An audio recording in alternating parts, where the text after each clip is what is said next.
तेरे सहारे, मेरा करतार तू, विश्व आधार तू, हो मैं प्यारे, है ये संसार तेरे सहारे। ऐ गम ऐ गोचर है वेदों ने गाया, तेरी महिमा का पार न पाया। ऐ गम ऐ गोचर ने गाया, तेरी महिमा का पार न पाया। ज्ञानी ज्ञानी मुनि विद्वान गुणी खोजे हारे, है ये संसार तेरे सहारे। मेरा करतार तू, विश्व आधार तू, ओ मैं प्यारे, है ये संसार तेरे सहारे। अपनी भक्ति में मन को लगाना, कष्ट सारे हमारे मिटाना। अपनी भक्ति में मन को लगाना, कष्ट सारे हमारे मिटाना। लगे भक्ति में मन, करे संध्या हवन, मिलके सारे, है ये संसार तेरे सहारे। मेरा करतार तू, विश्व आधार तू, ओम प्यारे। ओम। सभी का बहुत बहुत धन्यवाद। बहन दया आर्य जी का। उर्मिला जी आप आ जाइए, उर्मिला आर्य कानपुर, एक भजन आपका भी हो जाए बहन जी। जी मेरी आवाज आ रही? आपकी आवाज आ रही? आ रही आपकी आवाज आ रही आवाज। जी जी। कल नेट चला गया था तो आवाज भजन पूरा नहीं हो पाया था जी। ओम भूर्भुवः स्वः तत्सवितुर्वरेण्यं भर्गो देवस्य धीमहि धियो यो कर ले भला होगा भला, अंत भला है, बस यही संसार में जीने की कला है, बस यही संसार में जीने की कला है।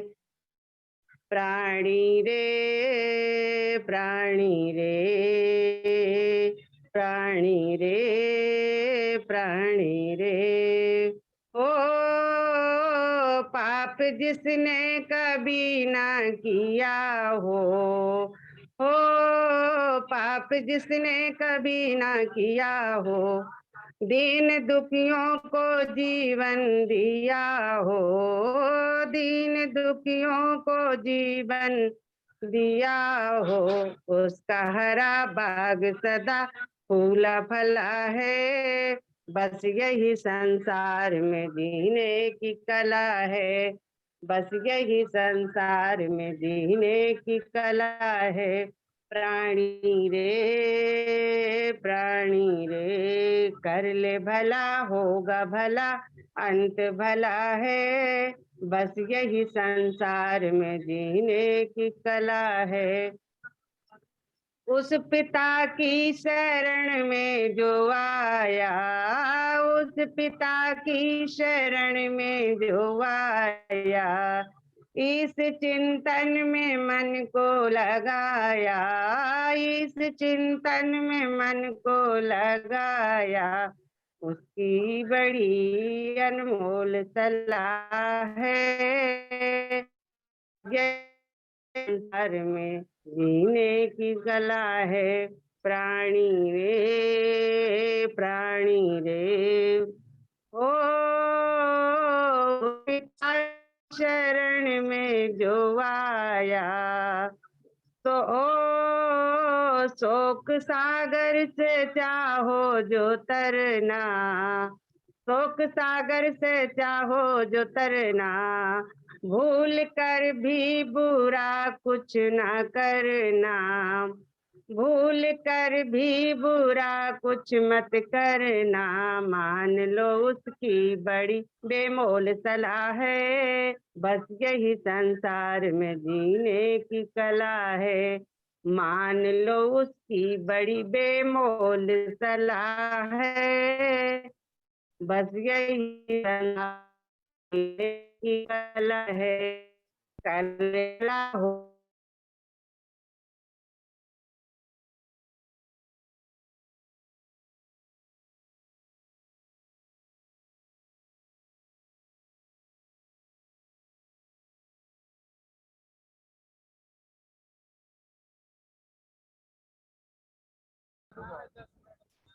बहुत बहुत आभार।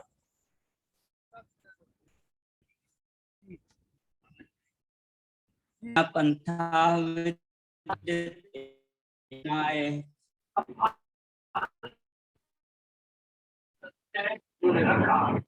ओम जी। ओम चलिए, मैं सादर नमस्ते करते हुए सभी के लिए, अभी हमारी बहन दया आर्या जी, बहन उर्मिला जी, वेद प्रकाश शर्मा जी को मैं देख रहा हूँ, और अभी हमारे सामने दादी अम्मा हमारी बैठी हुई हैं, नमस्ते कर रही हैं, सादर नमस्ते। हमारे बीच में अंकित प्रभाकर जी पहुंच चुके हैं, जिनका आज का विषय हमारे बीच में रखेंगे, वेद में ईश्वर का ध्यान करने की विधि। किस प्रकार से हम देखिए, हम देखते हैं संसार में सभी ध्यान करते हैं, सभी आराधना करते हैं, पूजा करते हैं भगवान की, लेकिन वेद किस प्रकार से प्रतिपादित करता है ईश्वर की पूजा के लिए, भगवान की पूजा के लिए, किस प्रकार से कहता है कि हम ईश्वर का किस प्रकार से ध्यान करें। ये बात हमें केवल वेदों विद्वानों के माध्यम से मिलेगी, वेद के माध्यम से, ऋषियों के माध्यम से मिलेगी। और महर्षि दयानंद जी ने तो ईश्वर स्तुति, प्रार्थना, उपासना आदि कितना प्रकरण भगवान की आराधना के लिए लगाया हुआ है, ध्यान के लिए लगाया हुआ है।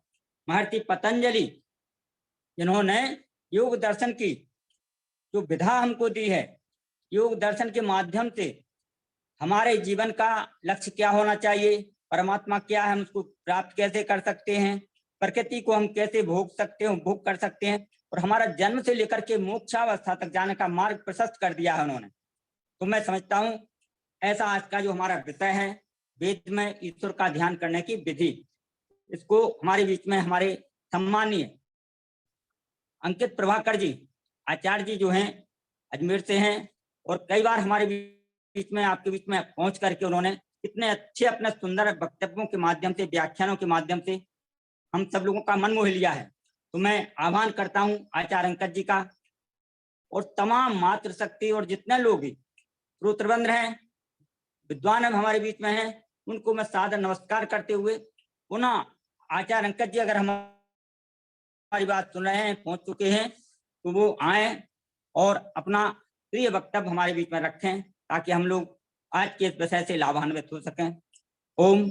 आचार्य सम्मान्य श्री अंकित प्रभाकर जी। अंकित प्रभाकर जी का बहुत सभी को नमस्ते जी। नमस्ते जी, नमस्ते जी, नमस्ते जी। आइए अंकित जी। जी नमस्ते, नमस्ते सबको। ध्वनि आ रही है, इसका मतलब मेरी? हाँ, आपकी ध्वनि आ रही है जी।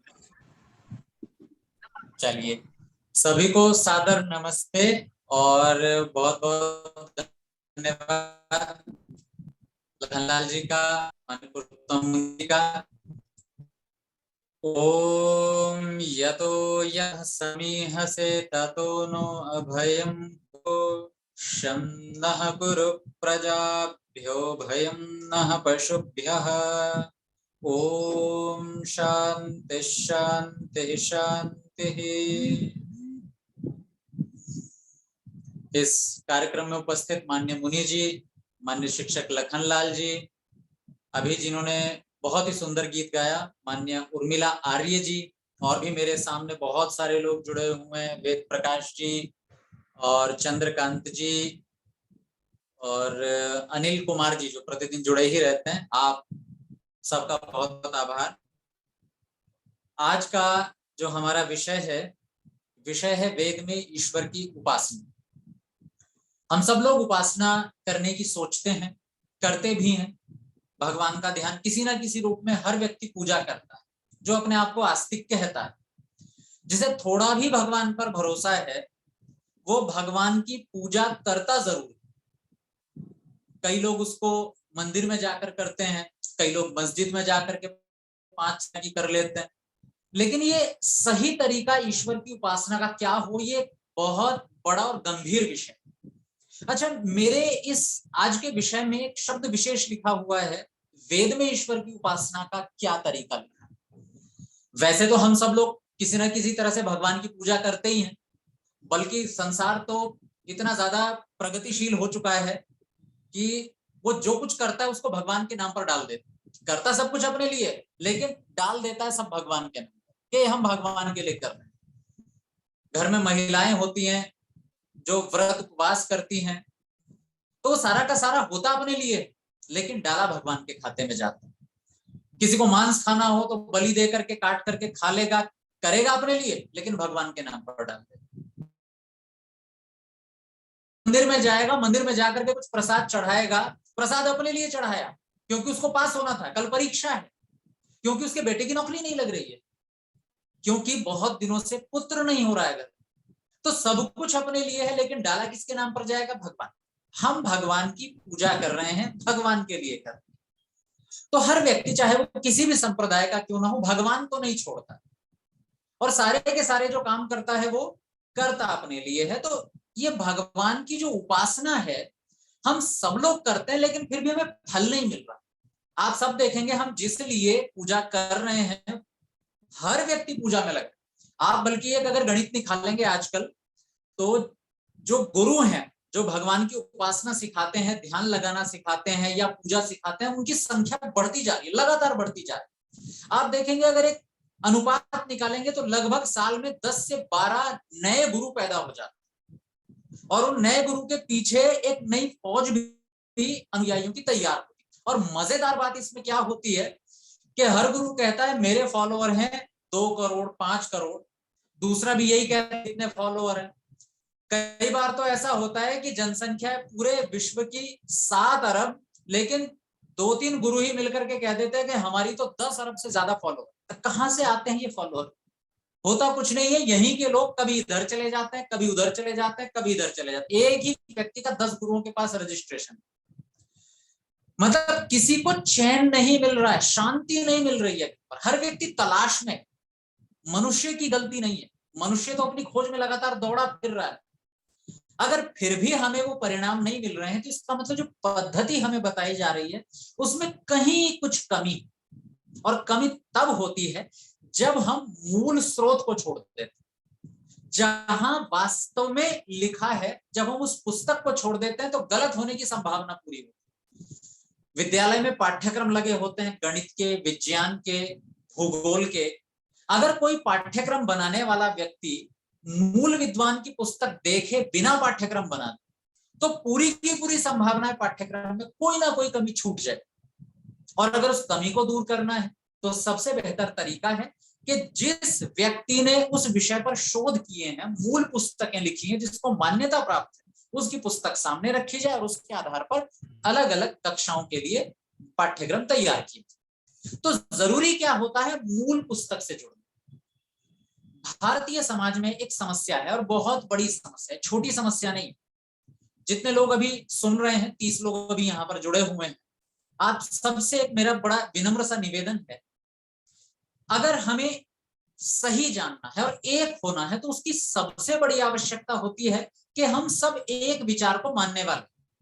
अब हिंदुओं में एक बड़ी समस्या, उनके पास कोई एक चीज नहीं है जिस पर वो टिक पाए, न तो उनके पास कोई एक ऐसी संस्था है जो संस्था उनको अंतिम आदेश दे सके कि ये करना है। जैसे हम सब लोग कहते हैं हिंदू एक हो रहा है, एक हो रहा है, हालांकि थोड़ी जागरूकता आ रही है, लेकिन फिर भी अंतिम में जाकर के किसी एक व्यक्ति की बात मानी जाए, किसी एक संस्था की बात मानी जाए, ऐसी कोई संस्था हमारे पास नहीं है।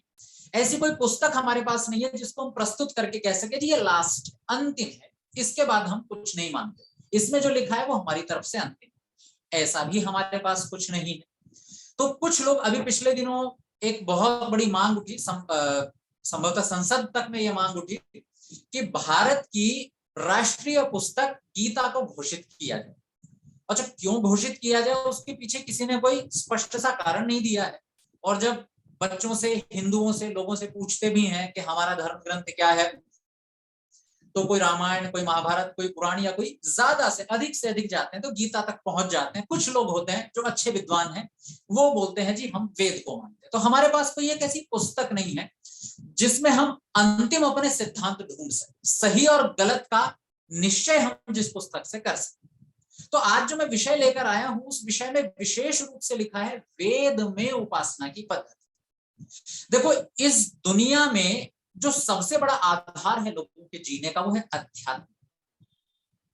हम सोचते हैं कि हम बाहरी चीजों से सुखी हैं, लेकिन हम भीतरी वस्तुओं से अधिक सुखी। हम आंख खोलकर उतने सुखी नहीं होते जितने आंख बंद करके सुखी होते हैं। कभी आप अनुभव करके देख लीजिए, आप दुनिया से थक कर आए हैं और एकांत में अगर सच में आपको बहुत बैठ करके और कोई विचार मन में न आए तो आप बहुत सुकून महसूस करते हैं। और वो सुकून आपको कहीं नहीं मिलेगा, दुनिया में नहीं मिलेगा। वो सुकून आप केवल आंख बंद करके स्वयं अनुभव कर सकते हैं। बता भी नहीं सकते किसी को कि इतना आनंद आए एकांत में बैठकर। हर व्यक्ति सोचता है कि साल में एक बार तो कम से कम कहीं घूमने जाया जाए, और घूमने के लिए वो पहाड़ों पर जाता है, हिल स्टेशन पर जाता है। क्यों जाता है? क्योंकि यहाँ जो सड़कों पर लगातार गाड़ियां दौड़ रही है ना, इनका शोर शराबा, शब्द जो लगातार कान में पड़ रहे हैं, आंखें जो लगातार देखती जा रही हैं सड़कों पर चलते हुए लोगों, हमारे आसपास जो कुछ घर मकान बने हुए, जो भीड़ भाड़ है, इससे हम कहीं बाहर दूर जाना चाहते हैं। लोग कहते हैं कि दुनिया को देखने में मजा है, लेकिन आप महसूस करते हैं कि दुनिया को देखने में नहीं, ऐसी जगह जाने में ज्यादा आनंद है जहां कुछ देखने को ना मिले, बस प्रकृति को साथ और कुछ नहीं, भीड़ भाड़ ना हो, शोर शराबा ना हो। हम बचना चाहते, एकांत चाहते, क्योंकि हमारा सुख एकांत में छिपा हुआ। तो ये जो अध्यात्म है, ये अंदर की भूख है व्यक्ति, और यहीं जाकर के व्यक्ति शांति पाता।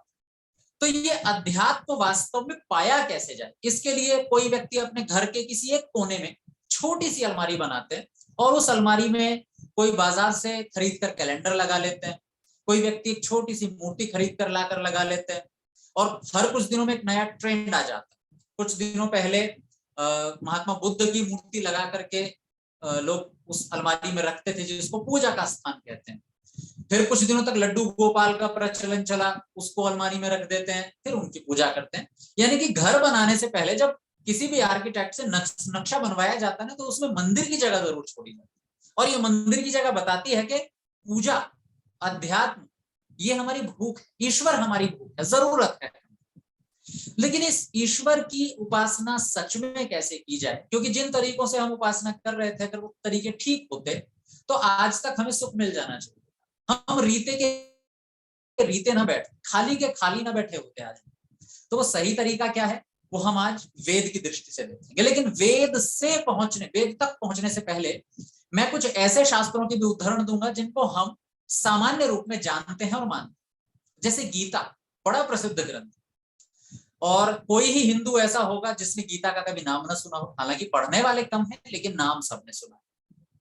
भारत ही नहीं, भारत से बाहर भी गीता बड़ी प्रसिद्ध है। तो हम जो लोग सोचते हैं कि शायद सुबह और शाम को थोड़ा भोग लगा देना ये भगवान की पूजा है, या थोड़ी सी थाली आरती घुमा देना ये भगवान की पूजा है, या जल्दी जल्दी में जो लोग दुकान पर बैठते हैं सुबह शाम, तो जो दुकान पे जाते हैं तो झाड़ू लगाते ही सबसे पहले जो कोने में अलमारी बनी हुई है वहां उसमें अगरबत्ती लगा दें, तुरंत अगरबत्ती जलाते हैं, उसमें लगाते हैं, फिर थोड़ी देर आंख बंद करके खड़े होते हैं, दुकान अच्छी चले इसकी प्रार्थना करते हैं, तब अपनी दुकान शुरू करते हैं। और जैसे ही शाम का समय होता है तो थोड़ी देर के लिए सब कुछ बंद करके दीपक जलाते हैं, वही अगरबत्ती जलाते हैं, फिर शुरू करते हैं।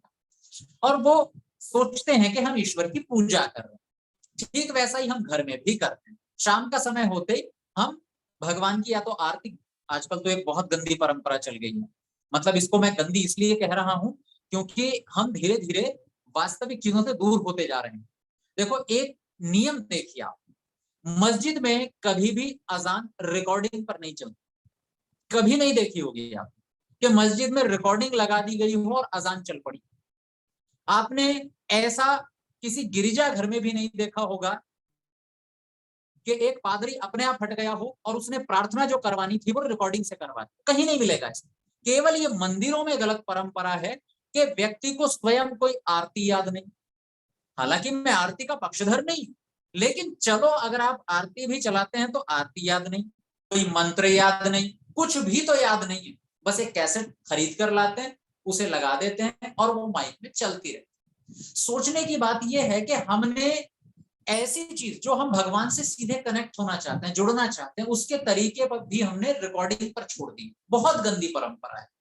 और फिर हम सोचते हैं कि हिंदुओं के बच्चों को अपनी धार्मिक चीजें याद क्यों नहीं? याद इसलिए नहीं है क्योंकि सब कुछ रिकॉर्डिंग से चल रहा है, बोला तो कभी है नहीं मुंह से। तो इसलिए ये गंदी परंपरा, गलत परंपरा, बुरी परंपरा बंद होनी चाहिए। और व्यक्ति स्वयं खड़े होकर जब ध्यान, उपासना या मंत्र पाठ जब करेंगे तब जाकर के थोड़ा सा उन्नति प्रारंभ होगी। तो हम घरों में भी यही करते हैं कि शाम होते ही या सुबह होते ही आरती वगैरह शुरू कर दें। लेकिन गीता क्या कहती है? आप सोचिए, गीता तो बहुत प्रसिद्ध है, चलो वेद नहीं पढ़े, वेद को नहीं मानते, गीता को तो हर हिंदू मानता है। कोई हिंदू ऐसा होगा जो मना कर दीजिए मैं गीता को नहीं मानता। कपिल सिब्बल जैसे लोगों को छोड़ दीजिए जो पैसे लेकर के वामपंथियों की गोद में बैठे रहते हैं। मैं उन लोगों की बात कर रहा हूं जो सनातन धर्म में पूरी निष्ठा रखते हैं, विश्वास। देखो गीता क्या कहती है, कभी अगर घर में हो ना गीता, तो आप गीता को उठाइएगा और उठा करके उसका 6ठा अध्याय खोलिए, और 6ठे अध्याय में आपको पता चलेगा कि वास्तव में भगवान की पूजा कैसी है, क्या तरीका होता है भगवान की पूजा करने। हालांकि मैं इस पर पहले एक व्याख्यान दे चुका हूं कि भगवान की पूजा कैसे हो, किसी की भी पूजा कैसे। तो गीता कहती है, आप जब 6ठा अध्याय खोलेंगे तो उसमें 10वां श्लोक पढ़िएगा। कहते हैं योगी युंजीत सततम आत्मानं रहस्य स्थितः। अर्थात एक योगी व्यक्ति को जो भगवान को पाना चाहता है, भगवान के पास बैठना चाहता है, ऐसे व्यक्ति को क्या करना चाहिए?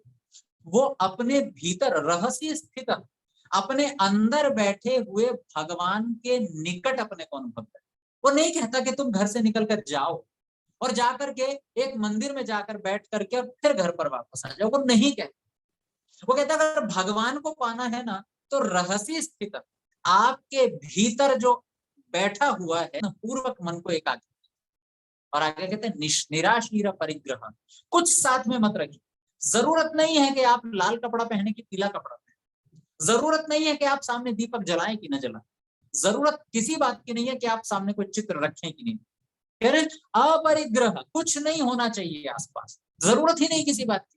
ऐसे भगवान की पूजा हो सकती है। आगे देखिए, एक बहुत अगला जो श्लोक है वो कहता है शुचौ देशे प्रतिष्ठाप्य, अर्थात किसी साफ जगह को ढूंढिए। शुचौ देशे प्रतिष्ठाप्य, एक साफ स्थान पर स्थिर लगा लीजिए। किसको लगाइए? स्थिरम आसनम आत्मन, अपने स्थिर आसन को लगा लीजिए।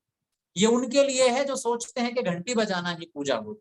पूजा का सही तरीका गीता कहती है शुचौ देशे प्रतिष्ठाप्य स्थिरम आसनम आत्मन, अपने शरीर को एक साफ शुद्ध देश में स्थान पर आसन लगा करके बैठ जाएंगे। और फिर कहते हैं नात्युच्छ्रितम नाति नीचम, न तो बहुत ऊंचा स्थान हो न बहुत नीचा स्थान हो, चैलाजी न कुशोत्तरम, और एक कुशाघास का आसन लेकर के उस पर बैठिए, तब जाकर के ध्यान कर पाएंगे। और कहते हैं तत्र एकाग्रम मनः कृत्वा यत चित्तेन्द्रिय प्रिय, और फिर अब वहां पर अपने मन को एकाग्र करके उपविश्यासने युंज्यात् योगमात्म विशुद्धये, अर्थात अपनी आत्मा को शुद्ध करने के लिए, साफ करने के लिए। देखो उद्देश्य भी कितना प्यारा दिया है उपासना करने का, आत्मा को साफ करना है और कुछ नहीं करना। इस बात को हम देखेंगे अभी वेद के मंत्र में। जब वेद में आएगा कि उपासना कैसे करनी चाहिए, तो वो बताएंगे उपासना करना का उद्देश्य क्या है।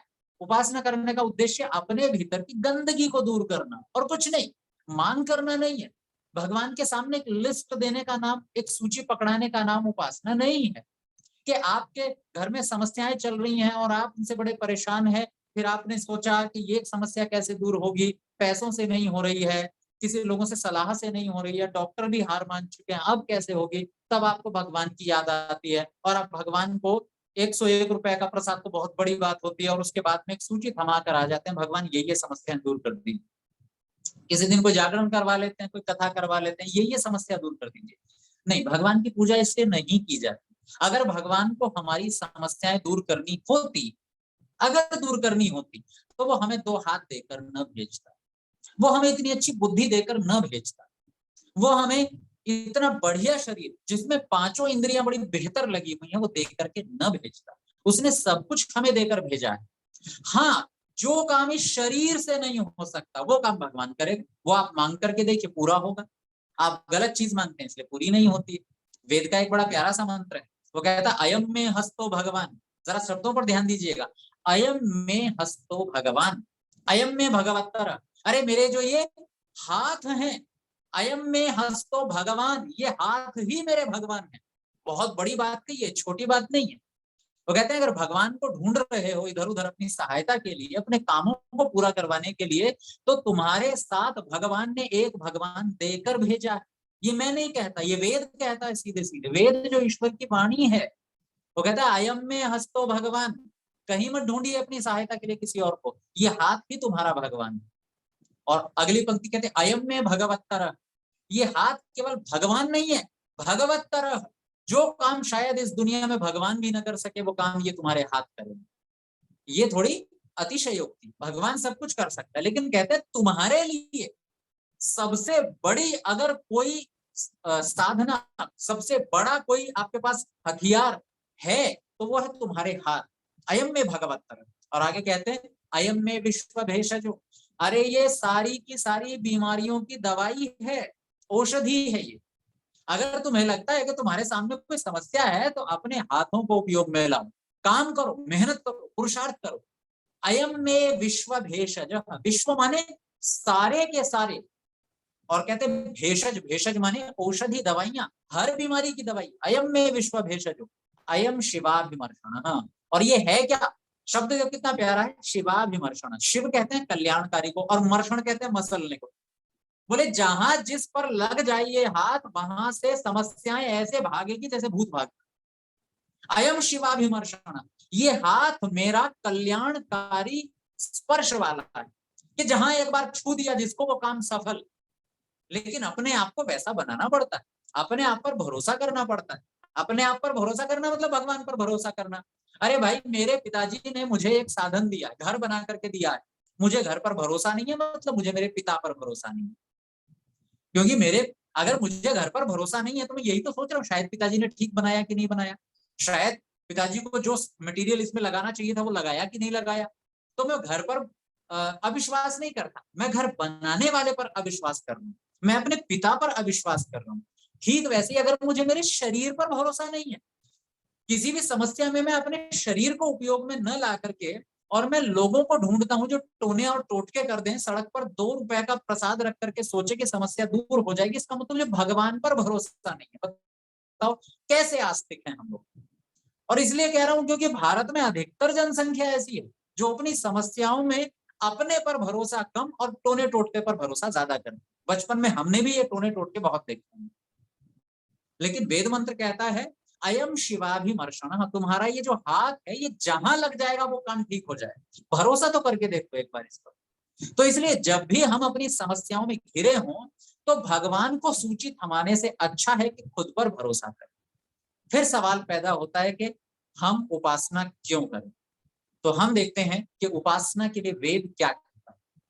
तो सबसे पहला जो वेद है क्रम की दृष्टि से, सबसे पहला वेद ऋग्वेद, उस ऋग्वेद के पहले मंडल का पहला सूक्त का 7वां मंत्र, सबसे पहला सूक्त है अग्नि सूक्त, उसका 7वां मंत्र देखिए।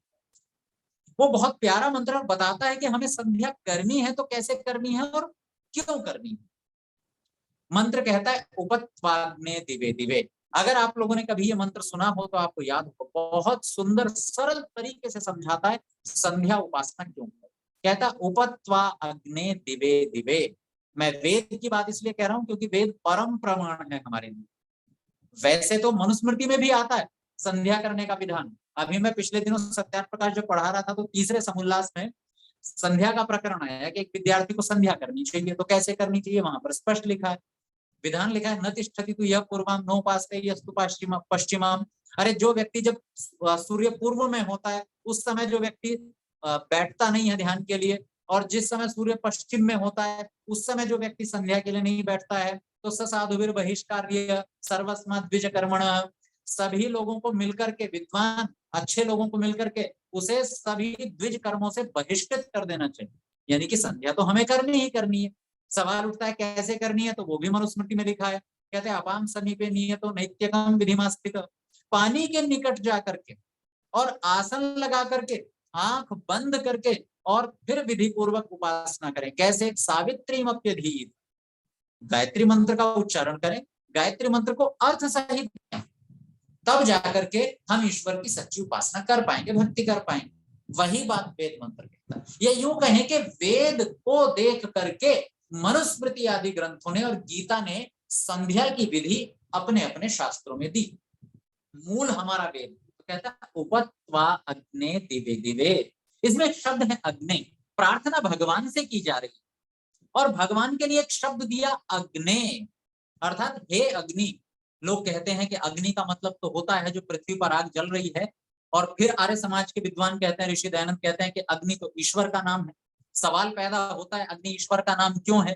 क्योंकि अग्नि शब्द का अर्थ होता है अगेर गच्छति, जो सबसे पहले होता है, जो इस दुनिया के बनने से भी पहले था, जो हर काम करने के लिए जिसकी हमें आवश्यकता पड़ने वाली है, अगेर गच्छति इति अग्नि, जो सदैव आगे रहता है, जो हमारा मार्गदर्शन करता है, वो अग्नि होता है।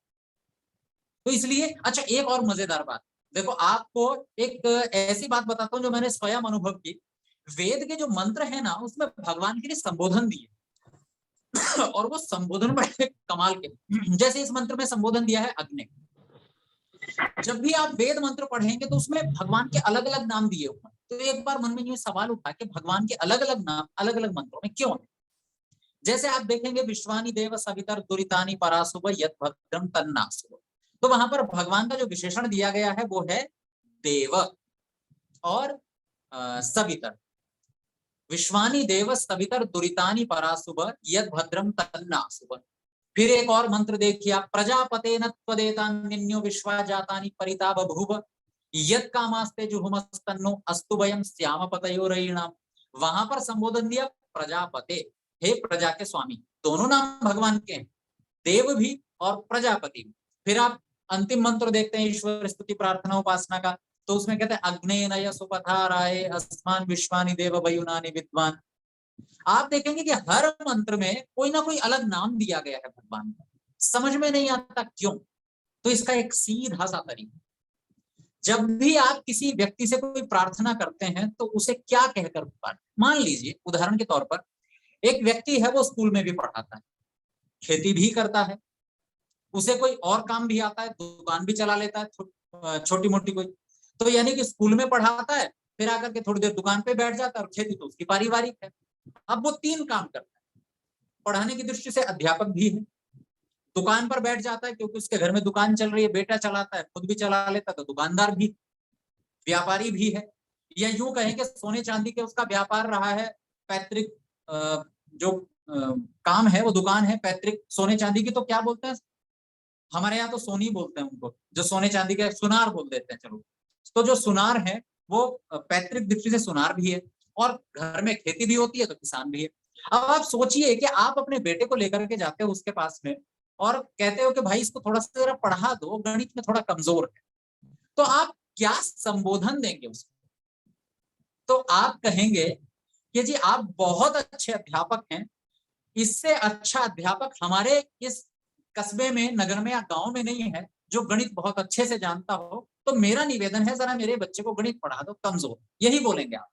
या आप यूं कहेंगे, अरे भाई आप तो बड़े पुश्तैनी किसान हो, आपके पास बड़ी अच्छी जमीन है, बड़े अच्छे से खेती कर लेते हो, जरा मेरे बच्चे को पढ़ा दो। तो तुक है दोनों में, हालांकि वो उसकी विशेषता है, वो किसान है। या आप यूं कहेंगे, अरे आपके यहाँ तो सुनार का बड़ा अच्छा व्यापार है, सोने चांदी के गहने बेचते हो, जरा मेरे बच्चे को थोड़ा सा गणित पढ़ो।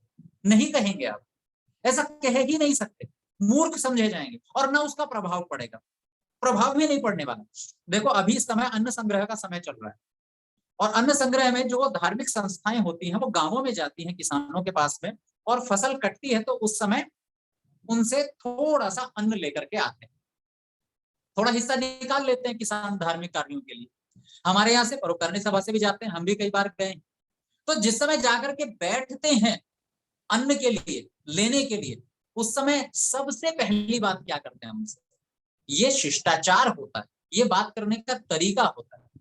उनसे कहते हैं और खेती वेती तो बढ़िया हुई है इस बार, बारिश वारिश तो अच्छी हुई है।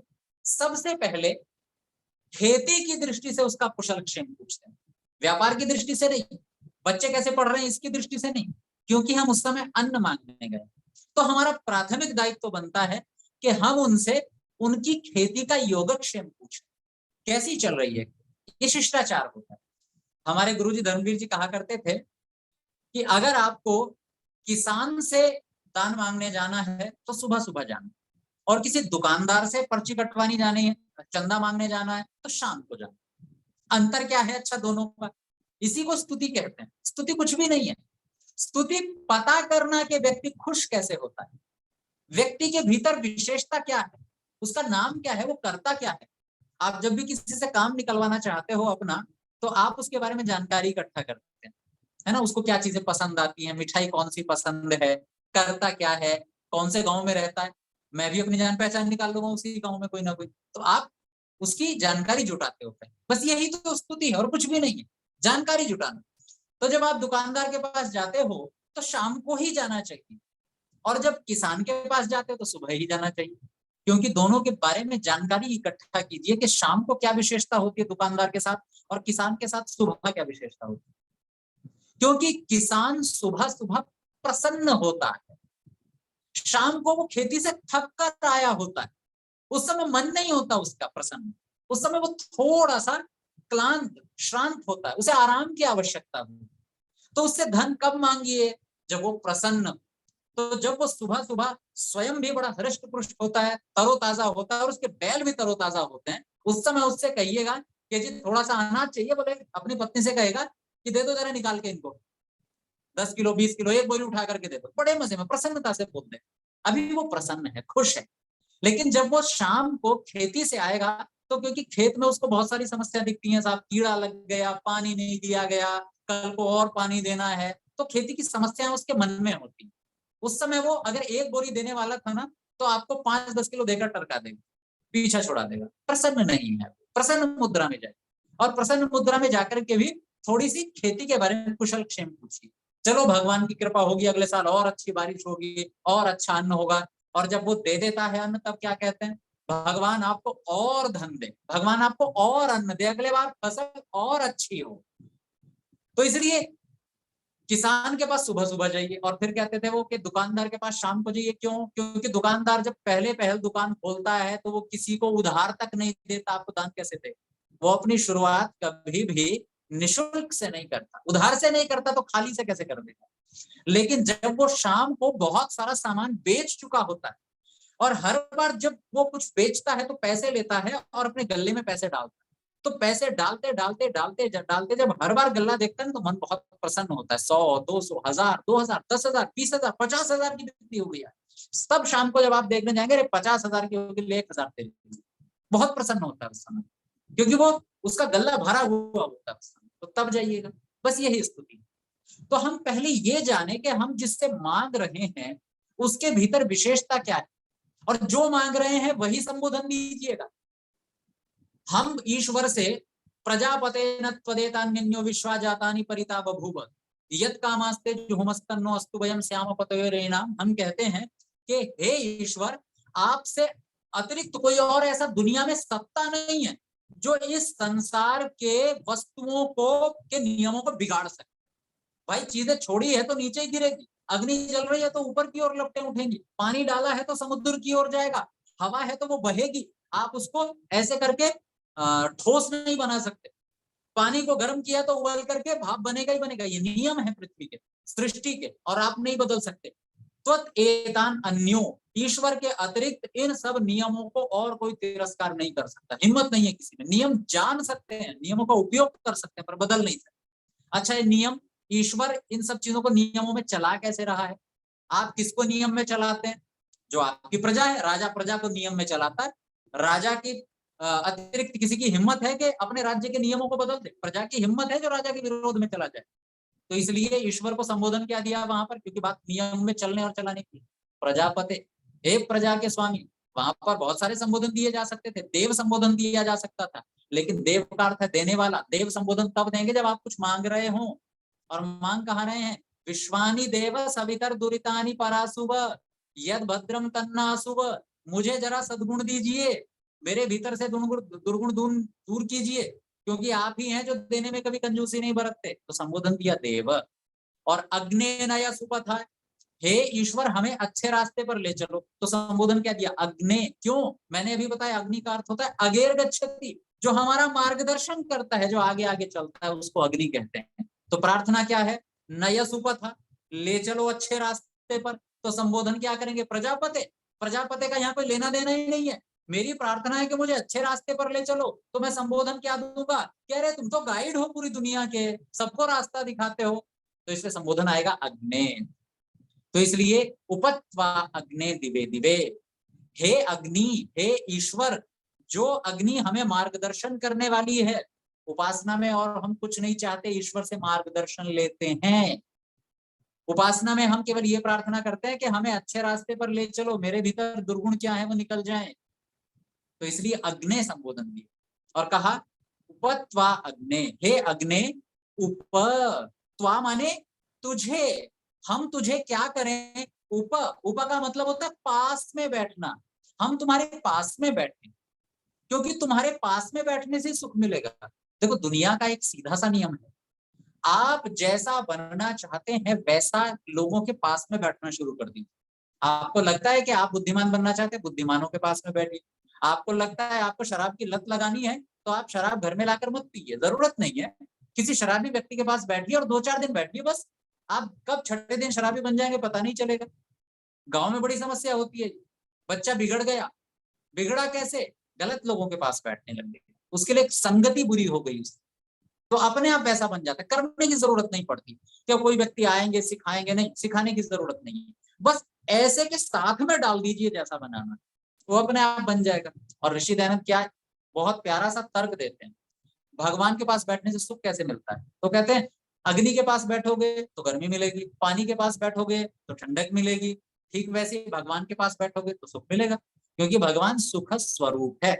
कभी अवसर मिला तो इस स्वरूप शब्द पे भी एक व्याख्यान मेरी इच्छा है, क्योंकि 2-4 दिन पहले, अभी हफ्ते भर पहले एक मस्तिष्क में विचार आए कि स्वरूप शब्द का क्या मतलब होता है।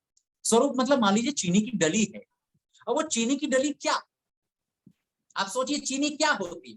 मिठास के अतिरिक्त चीनी और है क्या? कुछ भी तो नहीं है। नमक के अतिरिक्त नमक का डला और है क्या? केवल नमक स्वाद मात्र है उसमें और कुछ भी नहीं है। अब जैसे कपड़े, इसका स्वरूप क्या है? ये धागों से बना है, ऐसा है, सफेद है, इसमें 50 गुण है। चीनी क्या है? चीनी का अपना रूप क्या? बस मिठास और कुछ भी नहीं। ऐसे भगवान क्या? सुख ही भगवान है और कुछ भी नहीं है। दुनिया में आप जो सुख भोग रहे हैं ना, चाहे वो शरीर के माध्यम से भोग रहे हैं, चाहे वो बिना शरीर के भोग रहे हैं, वो सारा का सारा ईश्वर ही है। सुख माने ईश्वर है, ईश्वर माने सुख। आपको लग रहा होगा कि भगवान को सुख बता दिया। मैं तो रोज सुबह उठ करके अपने मन मर्जी के पराठे बनवाता हूँ और बहुत मजा आता है। क्या वो पराठों का सुख सुख है? क्या वो भगवान मिल रहा है मुझे? हाँ, वो ईश्वर है। मैं ये नहीं कह रहा कि पराठा ईश्वर है, मैं ये भी नहीं कह रहा कि मेरी जीभ जो रस ले रही है वो ईश्वर है, लेकिन इस दुनिया के पदार्थों से जो मुझे सुख महसूस हो रहा है वो सुख ईश्वर है, क्योंकि प्रकृति के पदार्थों में वो दम, वो ताकत नहीं है कि सुख दे सके। क्योंकि वही चीज, वही पराठा किसी को दुख भी दे सकता है, देता है।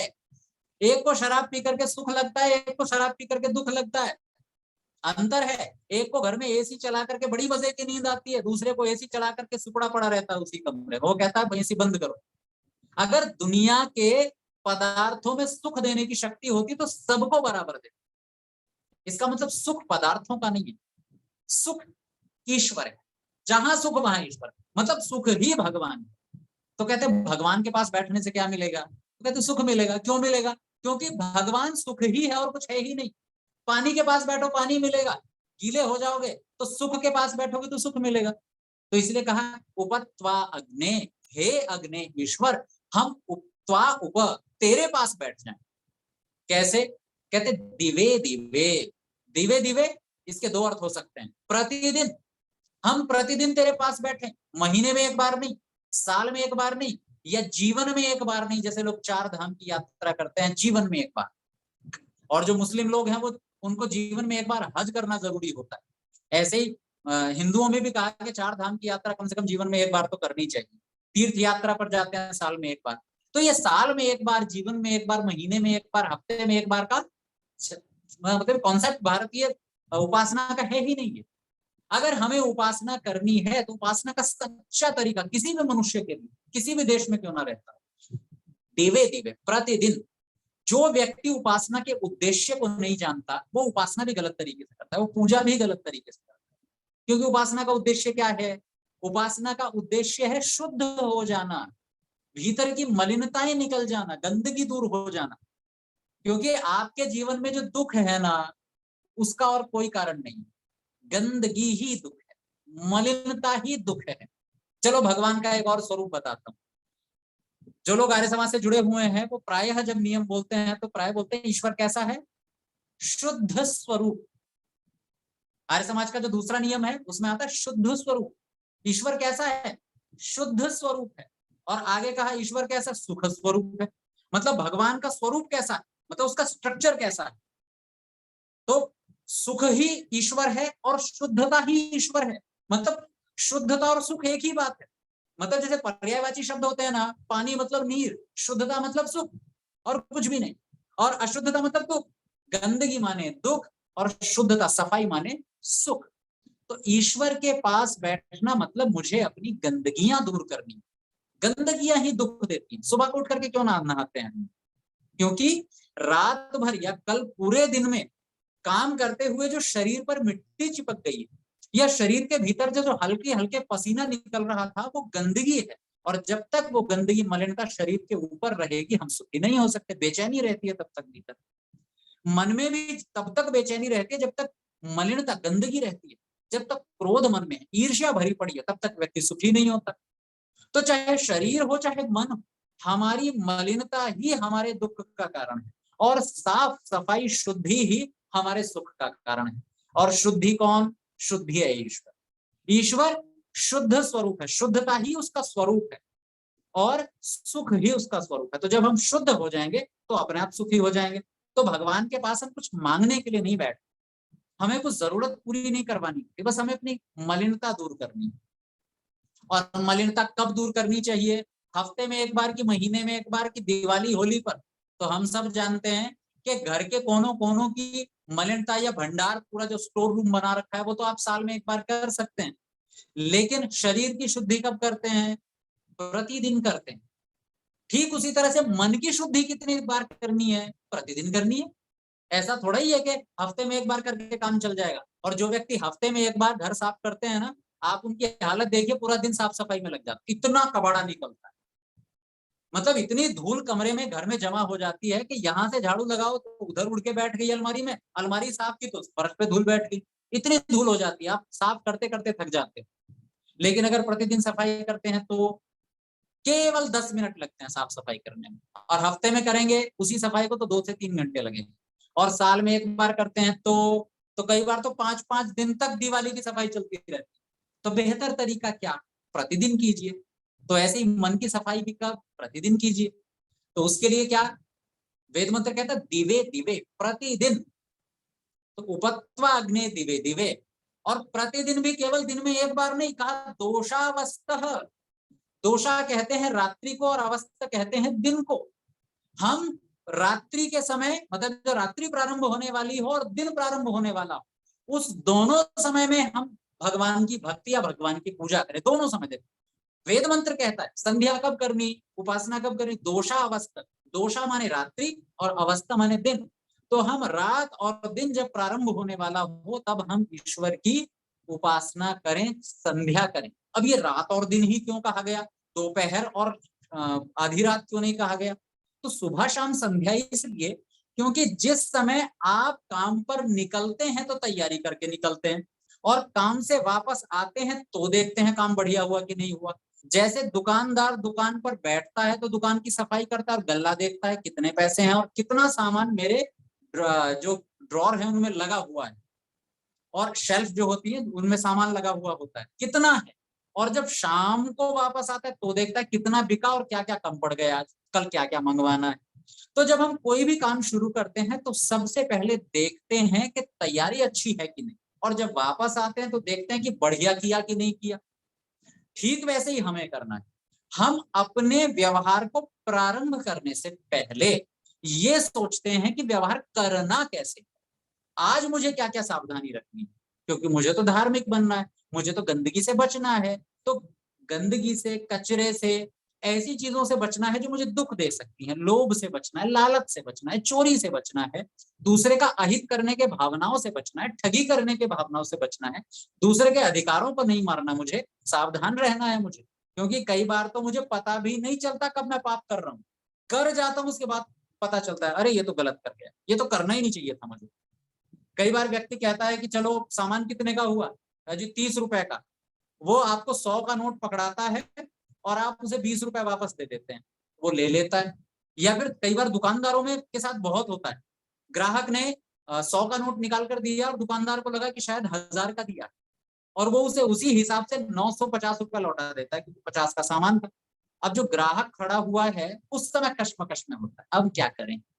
मैंने एक बात प्रायः बोलता रहता हूँ, घर में आप बैठे हैं ना, हम बैठे हैं, सब बहुत धार्मिक, क्योंकि कोई अवसर नहीं ना चोरी करने का, तो हम सबको कहते हैं कि चोरी करना बुरी बात है और सबको उपदेश देते रहते हैं चोरी करना बुरी बात है, हक मारना बुरी बात है, रिश्वत लेना बुरी बात है। लेकिन जब अवसर आता है तब बस फिसल जाए, तो हम सोचते हैं ऐसे दबा करके और जेब में रख लूं पता ना चले इसको, और निकल जाते हैं। थोड़ी देर तक तो आराम आराम से चलते हैं कि अगर बोल दिया ना उसने महाराज आपने तो 1000 रुपए मतलब 100 रुपए दिए थे, 1000 के लिए 950 वापस ले जा रहे हो, तो मैं बोल दूं कि नहीं नहीं बस ऐसे ही उतर रहा था मैं, और थोड़ी दूर जाकर के फिर एकदम नजर बजा करके निकल जाते, वहां पता चलता है हम कितने धार्मिक। यानी कि यूं समझिए कि जैसे एक ट्रेनिंग सेंटर होता है, तो उपासना जो है हमारी ट्रेनिंग सेंटर, और उसका प्रायोगिक रूप क्या है, फील्ड।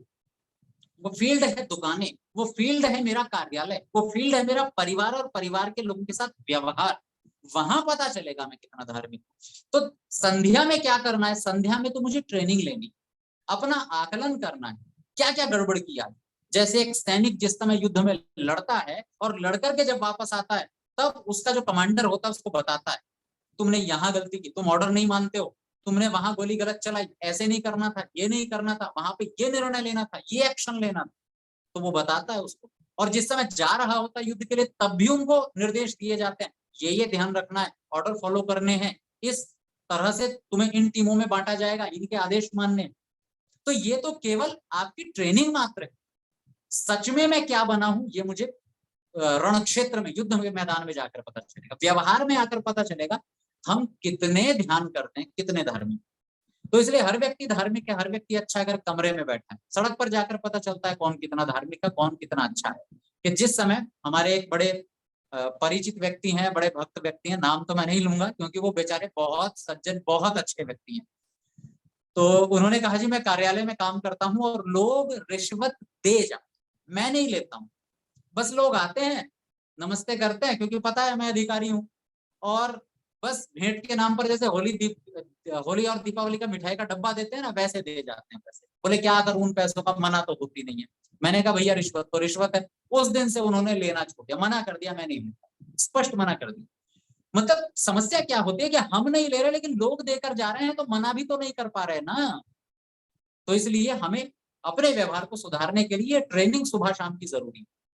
तो वेद मंत्र ने कहा दोषावस्था, प्रतिदिन सुबह और प्रतिदिन सायंकाल हमें ईश्वर का ध्यान, यानी कि ईश्वर के समीप बैठना ही बैठना है, दोषावस्था। और एक बड़ा प्यारा सा शब्द है, संध्या करने की मिनिमम शर्तें हैं। कौन कौन सी शर्तें? सबसे पहले दिवे दिवे प्रतिदिन, दूसरी शर्त है दोषावस्था, दिन में भी सुबह और शाम दोनों समय, व्यवहार के लिए निकलते समय भी और व्यवहार से लौटते हुए भी, जिस समय सो करके उठे व्यवहार शुरू किया तब भी, और जिस समय सोने जा रहे हैं तब भी, तो दोनों समय करना है। और तीसरी शर्त है धिया वयम, धिया माने बुद्धि से, ये वही शब्द है जो गायत्री मंत्र में आता है, तत्सवितुर्वरेण्यम भर्गो देवस्य धीमहि धियो यो नः प्रचोदयात्। वो धियो जो शब्द है ना, वही यहाँ है, धिया। बुद्धि से भगवान की उपासना करें, निर्बुद्धि होकर के नहीं, किसी ने कुछ भी कह दिया उससे नहीं। एक वाक्य बड़ा प्रचलित है, मानो तो पत्थर नहीं, ना मानो तो भगवान, ना मानो तो पत्थर। एक गीत भी हम बहुत सुनते हैं, मानो तो मैं गंगा माँ हूं, ना मानो तो बहता पानी। तो मानो के ना मानो वो पानी ही रहेगा, वो बदलने वाला नहीं। और जिसको लगता है कि मानने से कुछ हो जाता है, तो भयंकर गर्मी चल रही है और जाकर के पानी के पास खड़े होकर के सोचोगे तो बर्फ है, और मान लीजिए। अगर कोई व्यक्ति जो कहता है कि मानो तो गंगा माँ हूं, ना मानो तो बहता पानी, के मान लो तो शंकर है, और न मानो तो कंकड़ है। तो हमारा तो एक सीधा सा निवेदन है कि मान लो कि ये पानी ठंडा है, तुम फ्रिज मत लाओ अपने घर। मान लो कि सर्दी हो रही है, पंखा मत चलाओ। कोई गुरु बाबा जो उपदेश देने बैठता है ना जिस समय गद्दी पर, ये कि मानो तो शंकर न मानो तो कंकड़, उसके भी मंच के पीछे कूलर लगा हुआ होता है गर्मियों। उससे कहिए कि मान लीजिए ना, सर्दी चल रही है, ठंडी ठंडी बड़ी प्यारी प्यारी सी हवाएं चल रही है, मान लीजिए। मानने से नहीं होता है, चीज वही है जो है, वो नहीं बदलेगी कभी। भाई एक अच्छा सा उदाहरण लीजिए आप, हमारे घर में हमारा बेटा भी होता है और कई लोग कुत्ता भी पाल लेते हैं और उस कुत्ते को बेटे के जैसा प्यार करते हैं, बेटा मान करके प्यार करते हैं, इतना प्यार करते हैं, अपने साथ बिस्तर पर सुलाएंगे, अपने साथ खाना खिलाएंगे, अपने तरह ही साबुन से उसको नहलाएंगे, मान रखा है बेटा। लेकिन जब सेवा करने की बात आती है ना, तो बेटा ही करता है। जायदाद जब नाम करते हैं ना, तो वो बेटे के ही करते हैं, कुत्ते के नाम नहीं करते। जिस समय अपनी कमाई से घर बनाकर देने की बात होती है तो बेटा देता है। आपके मानने से बेटा मतलब कुत्ता बेटा नहीं हो जाता, आपने मान लिया, कुत्ते को कोई फर्क नहीं पड़ता आप उसको क्या मान रहे हो, उसको तो केवल रोटी मिल रही है, आपका व्यवहार ठीक है, इतना बहुत है। उसे नहीं पता आप बेटा मान रहे हो कि बेटी मान रहे हो, वो तो अभी इस संशय में है कि मैं बेटा हूं कि बेटी हूं, यही नहीं पता उसको। तो इसलिए मानने से नहीं होता है, होने से होता है। इसीलिए एक शब्द दिया है यहाँ पर मंत्र में, भगवान की पूजा कैसे करें, तो कहा धिया, बुद्धि पूर्वक करें, बिना बुद्धि के नहीं। अपनी बुद्धि को एक तरफ रख के पूजा कभी नहीं हो सकती। एक और शब्द बड़ा प्रचलित है, भगवान तो भावनाओं के भूखे हैं। हाँ, आपकी भावनाएं ही मुख्य हैं, इस बात पर मैं भी सहमत हूँ। भावना ही सबसे मुख्य चीज है। आपकी विद्वत्ता, आपके तौर तरीके, आपने कितने वेद मंत्र पढ़ लिए, ये कोई महत्व नहीं रखता। अंतिम महत्व रखता है कि आपकी भावना कैसी है। लेकिन वो भावना सही है कि गलत है, ये तय कैसे? ये तो तय होगा बुद्धि से, बिना बुद्धि के तय नहीं होगा। क्योंकि देखो ऋषि दयानंद सरस्वती जी ने दो शब्द दिए हैं, उन्होंने कहा एक होता है विद्वान, एक होता है धार्मिक। धार्मिकता ही मुख्य है, हमें धार्मिक ही बनना है। हम विद्वान क्यों बनना चाहते हैं? क्योंकि विद्वत्ता से ही पता चलेगा धर्म सच में होता क्या है। इसलिए धार्मिकता हमारा उद्देश्य है, लेकिन वो धार्मिकता बिना बुद्धि के नहीं आएगी, समस्या ये। इसलिए बुद्धि भी बहुत जरूरी है। इसलिए यहाँ पर एक शब्द दिया है धिया, बुद्धि पूर्वक हम ईश्वर की उपासना करें। क्योंकि बुद्धि पूर्वक नहीं करेंगे तो रात को पूरी रात जाग करके और ढोल नगाड़े बजा करके सुबह सोचेंगे हमने भगवान की बहुत भक्ति की, लेकिन अगले ही दिन बुखार में पड़ जाएंगे क्योंकि पूरी रात जागे हैं, और फिर सोचेंगे भगवान की भक्ति करने से बुखार होता है। अच्छा, शायद मुझे लग रहा है मैंने कोई भोग गलत लगा दिया इसलिए मुझे बुखार हो गया। अरे भोग गलत नहीं लगाया, तुम रात को जागे हो, तुमने भगवान के नियमों के विपरीत चलने की कोशिश की, तो वो भगवान की भक्ति नहीं है, भगवान से दुश्मनी ठान के बैठ गए हो तुम। भगवान ने रात बनाई विश्राम करो, और तुम पूरी रात जगराता कर रहे हो, फिर सोच रहे भगवान सुख देगा। ना जी, भगवान से दुश्मनी ठान के बैठे हो, सुख तो ना देगा 1 इंच भी। कोशिश कर लो, अगर लिया जा सके तो ले लो, तो भगवान तो सुख नहीं देने वाला। क्योंकि मैंने भी एक मंत्र बोला आपके सामने, प्रजापते न त्वदेतान्यो विश्वा जातानि परिता बभूव। हे ईश्वर प्रजापति, प्रजा के स्वामी, इस सृष्टि में एक कोई भी ऐसा नहीं है जो तुम्हारे नियमों का तिरस्कार कर पाए, तुम्हारे अतिरिक्त इन सृष्टि के नियमों को बदल पाए। आप बदलने की कोशिश कर रहे हो, रात को जागने की और दिन में सोने की कोशिश कर रहे हो, तो करके देख लो, बीमार पड़ जाओगे। तो वो जो जगराता किया वो भगवान की भक्ति नहीं की, भगवान से दुश्मनी की है, तो परिणाम मिलता है अगले दिन। तो इसलिए कहा दिया, बुद्धि पूर्वक हम ईश्वर की उपासना भक्ति करें, पूजा करें। और कहा धिया वयम, एक और प्यारा शब्द है जो इस पूरे मंत्र की आप यूं समझ लीजिए शर्त है ना, जितनी दी उनकी जान है। कहा नमो भरंत, ये कसौटी तो कभी भूलनी ही नहीं चाहिए। नमो भरंत, थोड़ा झुक करके, थोड़ा नम्रता पूर्वक, अकड़ कर नहीं। अकड़ कर आज तक दुनिया में कभी कोई किसी से कुछ ले ही नहीं पाया है, तुम भगवान से लेने की कोशिश कर रहे हो। एक कहावत चलती है कि बेटा बन के सबने ले लिया, बाप बनकर कोई नहीं ले पाया आज तक, ले ही नहीं सकता। आप अकड़ करके मांगोगे कोई नहीं देगा, प्यार से मांगोगे तो लोग जान तक दे देते हैं। आप अगर बोलोगे कि कृपया थोड़ा बैठने दीजिए, हर कोई बैठने देगा। आप गए जगह छोड़, तो और पैर को यूं फैला के बैठ जाएगा, ले नहीं छोड़ता, बैठ, मेरी सीट है, बुक करवाइए, 3 बैठ सकते हैं, 3 से चौथा नहीं बैठ सकता, क्योंकि 3 की सीट होती है। लेकिन 3 ऑलरेडी पहले से बैठे हैं और आप कहें जी थोड़ा सा जरा खिसक जाएंगे, थका हुआ हूँ, थोड़ा निवेदन है, वो कहे अरे अरे क्या क्या बात कर रहे हो, बैठो ना, बैठो, प्यार से बैठाएगा। इसलिए कहा नमो भरंत, थोड़ा विनम्रता से भगवान के पास बैठना चाह रहे हो तो आप सबसे पहले नियम यह है कि किसी से अगर कुछ लेना है तो अपने को छोटा मानना पड़ेगा। मैं इसलिए नहीं कह रहा हूं ये कि आप भगवान को खुश करो, मतलब हम नम्रता पूर्वक अगर भगवान की भक्ति करेंगे तो भगवान खुश होकर के देगा, नहीं, ये सामान्य सा नियम। आप किसी से भी कुछ लेना चाहते हो तो तब मिलेगा जब आप उससे अपने को छोटा समझते हो। देखो एक उदाहरण देखो, एक छोटा सा आपके जीवन में भी प्राय बात घटती है, सब लोगों के जीवन में घटती है। आप किस अध्यापक से पढ़ने जाते हो, जिस अध्यापक को आप अपने से अधिक बुद्धिमान स्वीकार करते हो, और जिसे हम अपने आप से बुद्धिमान नहीं मानते उसके पास हम जाते ही नहीं पढ़ने के लिए, और चले भी गए, माता पिता ने जबरदस्ती भेज भी दिया तो मैं इधर उधर नजर करता रहूंगा और उसके पढ़ाने में हर जगह कमियां निकालता रहूंगा, क्योंकि मैं सोचता ये तो मेरे जितना नहीं जानता, ये मेरे जितना बुद्धिमान नहीं है, तो मैं उसकी बात को कभी ध्यान से सुनता ही नहीं, उसकी जानकारी को कभी ध्यान से देखता ही नहीं हूँ, और पूरी की पूरी क्लास निकल जाती है और आकर के कोई पूछता है क्या पढ़ा, कुछ नहीं पढ़ा। वो मेरे से ज्यादा थोड़ी जानता हूँ, तो पहले से ही जानता हूँ, थोड़ा पढ़ा भी तो उसमें गणित लगाने की कोशिश कर रहे हैं, यहाँ इसने सही पढ़ाया, यहाँ इसने गलत पढ़ाया, ये इसकी कमी। इसलिए आर्य समाजियों में बहुत गंदी आदत होती है, वो वैसे आर्य समाजियों में नहीं, सब में होती है, आदमी तो सब जगह एक जैसा होता है, पर आर्य समाजियों में थोड़ी ज्यादा होती है क्योंकि वो तर्क का बहुत सहारा लेते हैं। तो जब भी कोई विद्वान व्यक्ति बोल रहा होता है, मैं अपने लिए नहीं कह रहा हूँ, मेरे पे लागू मत कीजिएगा अभी, जब भी कोई व्यक्ति विद्वान कुछ बोल रहा होता है तो अधिकतर जो आर्य समाज के लोग होते हैं, कोई भी व्यक्ति होता है जिसने थोड़ा सा पढ़ा है, वो प्रवचन सुन नहीं रहा होता है, वो प्रवचन को तोल रहा होता है। यहाँ देखो इसने सही बोला, ये बात ठीक बोली, ये बात इन्होंने गलत बोली, ऐसा नहीं बोलना चाहिए। अरे भैया अगर आपको ही पढ़ा सब कुछ पता है तो सुन क्यों रहे हो? वो सुनने नहीं आया, वो जानने आया है कि ये मेरे से ज्यादा जानता है कि नहीं जानता, ये कहाँ कहाँ गलती करेगा बस वो देखना है। इसलिए कई बार जब लोग प्रश्न करते हैं ना तो मैं तो टोक भी देता हूँ, लोग बुरा भी मान जाते हैं। प्रश्न करते हैं वो इसलिए नहीं करते कि कुछ पूछना है, वो इसलिए करते हैं कि कुछ बताना है, देखो मैं इतना जानता हूँ। तो ये जो आदत होती है ना हमारी, ये कुछ भी नहीं करने देती, आगे बढ़ने नहीं देती है एक इंच, क्योंकि विद्यालय में गुरु से शिक्षा पाने का एक ही नियम है, अपने को छोटा स्वीकार करो। एक आप लोगों ने व्यवहार भानु पढ़ी होगी तो उसमें आता है गुरु शुश्रूषया असुरा। जो लोग गुरु की सेवा करते हैं ना वो लोग गुरु की बातों को समझ पाते हैं, और मनुस्मृति कहती है गुरु के भीतर जो कुछ भरा पड़ा है ना, अगर उसको निकालना है तो आपको सबसे पहले विनम्र होना पड़ेगा, सबसे पहली कसौटी।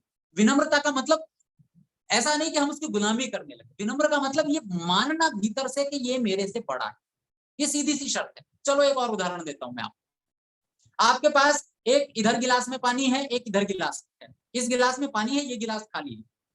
शर्त ये है कि इस गिलास का पानी इस गिलास में डालना है, कब डाल पाएंगे? जब ये गिलास नीचे रहेगा, नहीं तो कर लो इस गिलास को ऊपर कर लो, इसको नीचे कर लो, अगर डाल पाए तो। दुनिया का कोई व्यक्ति नहीं डाल पाए, आपको मोटर लगानी पड़ेगी उसके लिए। हम में से किस किस के पास मोटर है कि भगवान के जान को खींच सके, सुख को खींच सके, वो देख लीजिए। तो इसलिए जब भी आप किसी खाली बर्तन में बड़े बर्तन की वस्तु डालना चाहते हैं तो जो भरा हुआ है वो ऊपर ही होना चाहिए और खाली नीचे भी होना चाहिए, उसके बिना खाली बर्तन में कुछ डलेगा ही नहीं। प्रवाह सदैव नीचे की तरफ आता है। तो इसलिए जो हम किसी से, चाहे अध्यापक से लेना चाहते हैं, चाहे अपने पिता से कुछ लेना चाहते हैं, चाहे किसी पड़ोसी से लेना चाहते हैं, भगवान से लेना चाहते हैं, नमो भरंत, थोड़ा नीचे हो जाइए, थोड़ा विनम्र हो जाइए, अपने को छोटा स्वीकार कीजिए भगवान से। और आगे नमो भरंत एमसी और उपत्वाग्नि दिवे दिवे दोषावस्त्र धिया वयम नमो भरंत एमसी। एमसी मतलब बस हम तुम्हें पा ही जाएं, ऐसा करके अगर इतना कर लिया तो हम तुम्हें पा जाएंगे, और तुम्हारा जो सुख है और तुम्हारी जो शुद्धता है वो हमारे भीतर प्रवेश करने लगेगी और अपने आप सुख आएगा। फिर भगवान को सूचित थमाने की आवश्यकता ही नहीं है। तो संध्या करने की जो शर्तें हैं वो यहाँ पर दी हैं वेद मंत्र में। सबसे पहली शर्त है दिवे दिवे प्रतिदिन, दोषा अवस्था सायंकाल और प्रातः काल, धिया बुद्धिपूर्वक, और नमो भरंत थोड़ा विनम्र हो, थोड़ा क्या पूरी तरह से विनम्र होकर के। तो 4 शर्तें, प्रतिदिनम, दिवे दिवे, दोषावस्था, सायंकाल और सुबह, और धिया बुद्धिपूर्वक, बिना बुद्धि के नहीं, और नमो भरंत विनम्रता पूर्वक हम ईश्वर की जब उपासना करेंगे, उपासना माने तो वो पहले ही शब्द में दे दिया, उपत्वा, तुम्हारे पास बैठेंगे जब, तो फिर क्या होगा, ए मसीह, हम तुम्हें पा लेंगे, तुम हमें प्राप्त हो जाओगे, और बस हो गई संध्या। तो यही संध्या की प्रक्रिया मनुस्मृति में लिखी है। यही संध्या की जो प्रक्रिया है वो गीता के 6ठे अध्याय के 10वें श्लोक से लेकर के 14वें श्लोक तक लिखी है। यही जो पूरी की पूरी प्रक्रिया है यही ब्राह्मण ग्रंथों में लिखी है। तो कुल मिलाकर के वेद पर आधारित ही सब शास्त्र हैं। तो हम शास्त्रों को भी पढ़ें, लेकिन हमें वेद की भी जानकारी होनी चाहिए, क्योंकि वेद हमारे लिए परम प्रमाण है।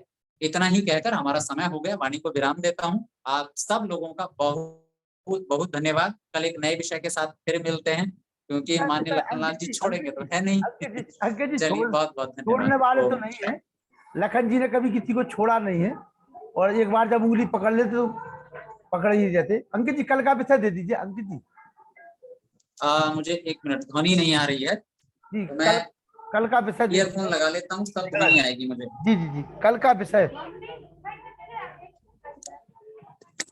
और कोई प्रश्न अगर आपका हो, जो लोग भी प्रश्न पूछना चाहते हो, जो व्याख्यान अभी दिया गया है उससे संबंधित आपकी शंकाओं का समाधान हो। अंकित जी कल का विषय सोचना पड़ेगा। चलिए कोई बात नहीं। और लगातार मैं अपने सभी श्रोती बिंदुओं को बता दूं, आचार्य अंकित प्रभाकर जी को नए नए विषय के साथ आप प्रतिदिन सुनेंगे।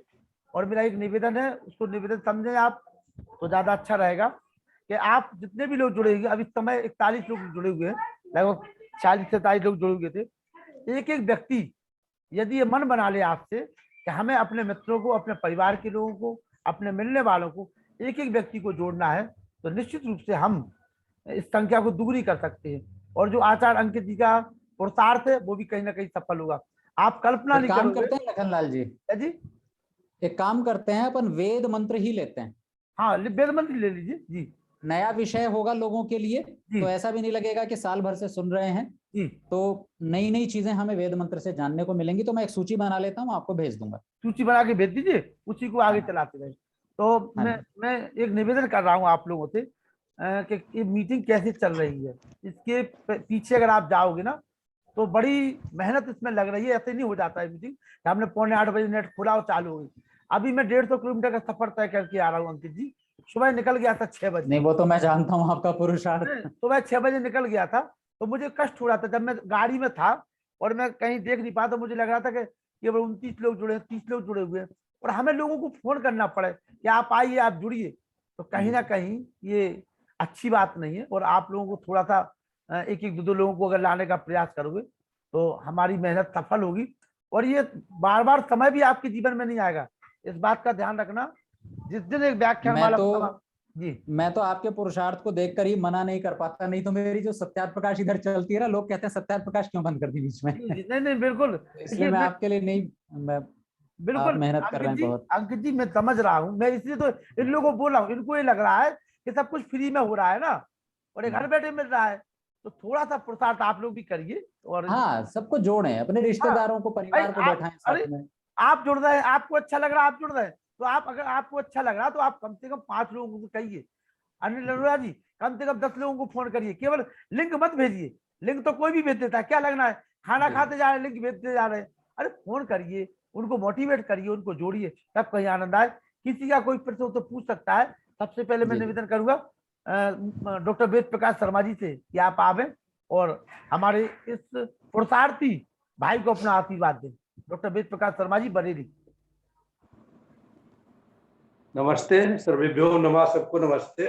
नमस्ते जी, नमस्ते जी। अंकित Prabhakar ji very brilliant orator, हम इनके साथ कई बार जुड़ चुके हैं परोपकारी के थ्रू। इनके बाद भाषण आते रहते हैं सत्यार्थ प्रकाश में, तो I am fan of him. तो अंकित प्रभाकर से अच्छा हमें ओरेटर कोई लगता नहीं परोपकारी में। जो भी बात करते हैं बड़ी प्रामाणिकता के साथ, और बहुत ही सुंदर समझाने का तरीका बहुत ही इतना सुंदर है। अभी जो उन्होंने मंत्र लिया, उपवाग्ने दिवे दिवे दोसा बस्तर दिया हुआ है, तो बहुत ही सुंदर मंत्र जिसको कि आप समझ नहीं पाएंगे, लेकिन उन्होंने अच्छी तरीके से